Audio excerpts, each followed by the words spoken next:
ప్రార్థన ఎలా చేయాలి? ప్రార్థన ఎంతసేపు చేయాలి? ప్రార్థన ఎప్పుడెప్పుడు చేయాలి? ప్రార్థన ఎప్పుడెప్పుడు చేయాలి? ప్రార్థన ఎంతసేపు చేయాలి? ప్రార్థన ఎలా చేయాలి అనేది ఈ యొక్క వీడియోలో మనము దేవుని యొక్క వాక్యములోని తెలుసుకుందాము. ఇప్పుడు నేను చెప్తున్న ప్రకారముగా మీరు గనక ప్రార్థన చేయగలిగినట్లయితే, నేను చెప్పిన ప్రకారంగా మీరు ప్రార్థన చేసినట్లయితే ఖచ్చితంగా దేవుడు నీ ప్రార్థనకి ఒక 3 రోజుల్లో, వారం రోజుల్లో, నెల రోజుల్లో అతి త్వరలో దేవునికి జవాబిస్తాడు. కాబట్టి ఆలస్యం లేకపోకుండా మనం 3 అంశాలు నేర్చుకుందాం. 1, ప్రార్థన ఎలా చేయాలి, హౌ టు ప్రే. అలాగనే 2వది, ప్రార్థన ఎంతసేపు చేయాలి. 3వది, ప్రార్థన ఎప్పుడెప్పుడు చేయాలి. ఈ 3 విషయాలు మీకు తెలిస్తే ఖచ్చితంగా మీ జీవితంలో దేవుడు మీ పట్ల గొప్ప కార్యం చేసి ప్రభు మిమ్మల్ని ఆశీర్వదిస్తాడు. మొదటి పాయింట్, ప్రార్థన ఎలా చేయాలి, హౌ టు ప్రే. మార్కు సువార్త 11:24, మత్తయి సువార్త 6:6 ఈ వచనాలు ధ్యానం చేసుకొని నేర్చుకుందాం. మార్కు సువార్త 11:24 వచనాన్ని మనం ఒకసారి ధ్యానం చేసుకున్నట్లయితే, అందుచేత ప్రార్థన చేయనప్పుడు మీరు అడుగుచున్న వాటి నెలను పొంది ఉన్నామని నమ్ముడి, అప్పుడు అవి మీకు కలుగునని మీతో చెప్పుచున్నాను.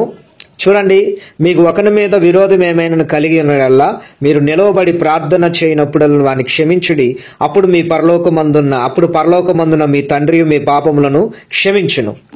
అందుచేత ప్రార్థన చేసేటప్పుడు ప్రార్థన ఎలా చేయాలి అంటే, మీరు ఏదైతే ప్రార్థన చేస్తున్నారో, దేన్నైతే దేవుడి యొద్ద అడుగుతున్నారో ఖచ్చితముగా దేవుడు దాన్ని ఇచ్చాడని నమ్మండి.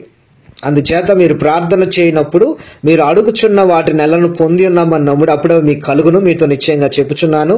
సో ఒకళ్ళ మీద ఎవరికైనా మీకు విరోధమైనది మీకు కలిగి ఉన్నాడలా, ఎవరి మీద అయినా కోపం ఉంటే, ఎవరైనా మీకు అన్యాయం చేస్తే, మీరు ప్రార్థన చేసేటప్పుడు నిలవబడి ప్రార్థన చేసేటప్పుడు వాళ్ళని క్షమించండి.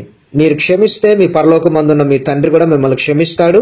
ఎవరి మీద కోపం ఉంచుకోకుండా, ఎవరి మీద విరోధమైన ఆలోచన ఉంచుకోకుండా వాళ్ళతో సమాధాన పడి, లేకపోతే వాళ్ళని క్షమించి ప్రార్థన చేయండి.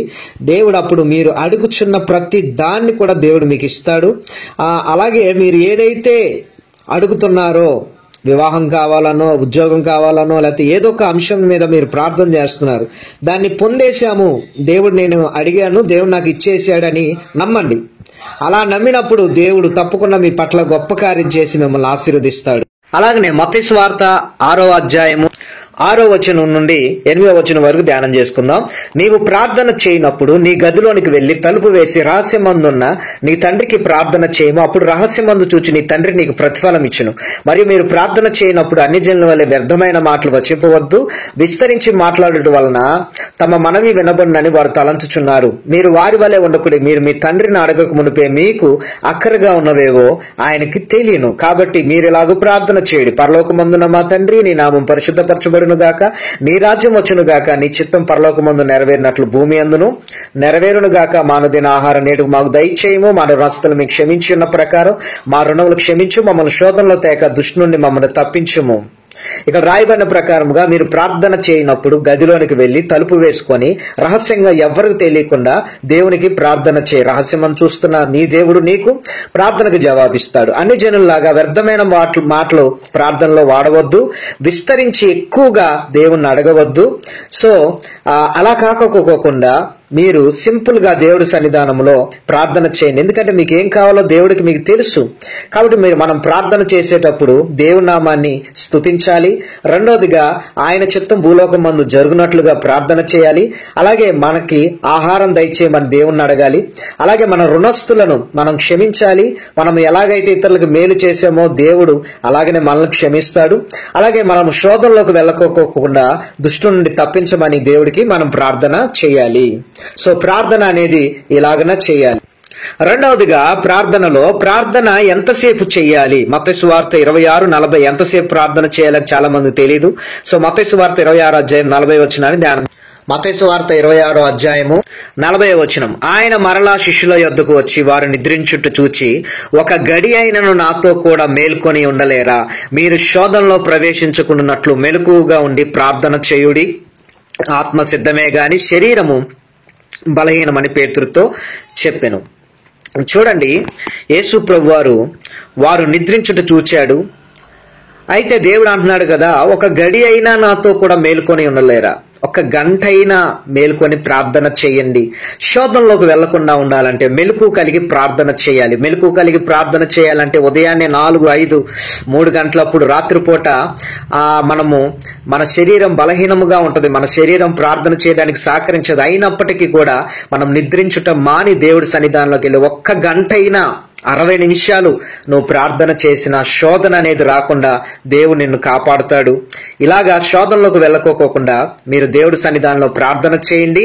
ఖచ్చితంగా దేవుడి సన్నిధానంలో ప్రార్థన చేయడానికి 60 నిమిషాలకి కంటే 60 నిమిషాల నుండి ఎంతసేపు అయినా 3 గంటలైనా చేయొచ్చు, 6 గంటలు, 12 గంటలు, 24 గంటలు, నీ ఇష్టం, ఎంతసేపు అయినా ప్రార్థన చేయొచ్చు. కానీ మినిమం ఒక 60 నిమిషాలు అంటే ఒక గడియ, ఒక గంట అయినా దేవుడి సన్నిధానంలో మేల్కొని ప్రార్థన చేయాలి.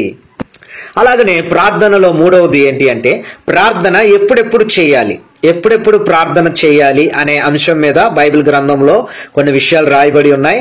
వాటిని మనం తెలుసుకొని నేర్చుకుందాము. కీర్తన గ్రంథం 55వ అధ్యాయం 17, దానియేలు 6:10 ఏం రాయబడిందో నేను చదివి వినిపిస్తాను. చూడండి, కీర్తన గ్రంథం 55:17.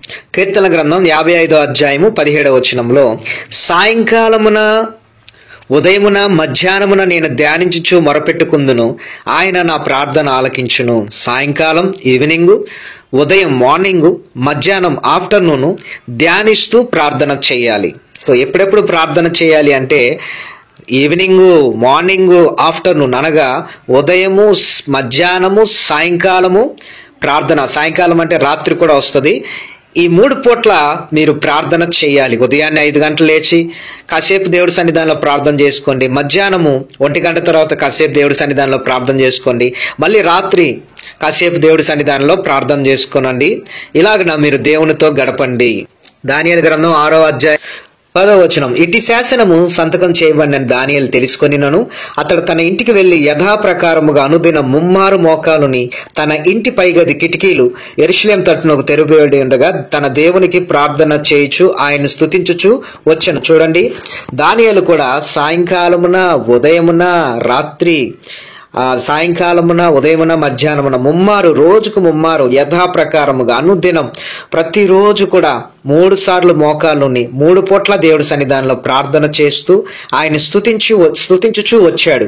మీరు కూడా దినమునకు ముమ్మారు మోకాళ్ళుని, అంటే మోకాళ్ళు వేసి, ఒకవేళ మోకాళ్ళు వేయలేని స్థితిలో ఉన్నట్లయితే ఎలా ఉన్నా కానీ కూర్చోనైనా ఎలాగైనా కానీ సాగిలపడైనా దేవుడి సన్నిధానంలో రోజుకి 3 సార్లు మీరేం చేస్తారు అంటే మోకరించి దేవుడి సన్నిధానంలో మీరు వీలున్నంత వరకు రహస్యముగా దేవుడికి ప్రార్థన చేయండి. ఇలాగ నా ప్రార్థన చేసినప్పుడు దేవుడు మీ ప్రార్థనలకి జవాబు ఇస్తాడు. ప్రార్థన ఎలా చేయాలి తెలుసుకున్నారు ఈ యొక్క వీడియోలో. ప్రార్థన ఎంతసేపు చేయాలి, ప్రార్థన ఎప్పుడెప్పుడు చేయాలి, ప్రార్థన రహస్యంగా చేయాలి. అలాగనే ప్రార్థన చేసినప్పుడు మనం ఏమైతే ప్రార్థన చేశామో దాన్ని నమ్మాలి. ప్రార్థన ఎంతసేపు చేయాలంటే 60 నిమిషాలు, ఖచ్చితంగా 60 నిమిషాలకి దాటి చేయాలి. ప్రార్థన ఎప్పుడెప్పుడు చేయాలి, ఉదయం, మధ్యాహ్నం, రాత్రి. ఇలాగన మీరు ప్రార్థన చేయండి. ఒక 3 రోజుల్లో, వారం రోజుల్లో, 40 రోజుల్లో మీరు మీ జీవితంలో ఖచ్చితంగా దేవుని గొప్ప కార్యాలు చూస్తారు. మీ జీవిత విధానాన్ని మార్చుకోనండి. ఇప్పుడు దాకా మీరు చేసిన మీ యొక్క జీవిత విధానం అంతా మార్చివేసి ఉదయాన్న, మధ్యాహ్నము, రాత్రి దేవునికి ఇచ్చి అలాగన నమ్మి దేవుడి సన్నిధానంలో రహస్యంగా దేవుడికి ప్రార్థన చేస్తూ వెళ్ళండి. రహస్యంగా చూస్తున్న నీ దేవుడు నీకు ప్రతిఫలం ఇస్తాడు. నీ అక్కరలను దేవుడు తీరుస్తాడు. ఈ రకంగా మీరు ప్రార్థన చేస్తే మీ ఉద్యోగ విషయంలోను, మీ వివాహ విషయంలోను, అలాగనే మీకున్న ప్రతి విధమైన ప్రశ్నలకు దేవుడు జవాబిస్తాడు.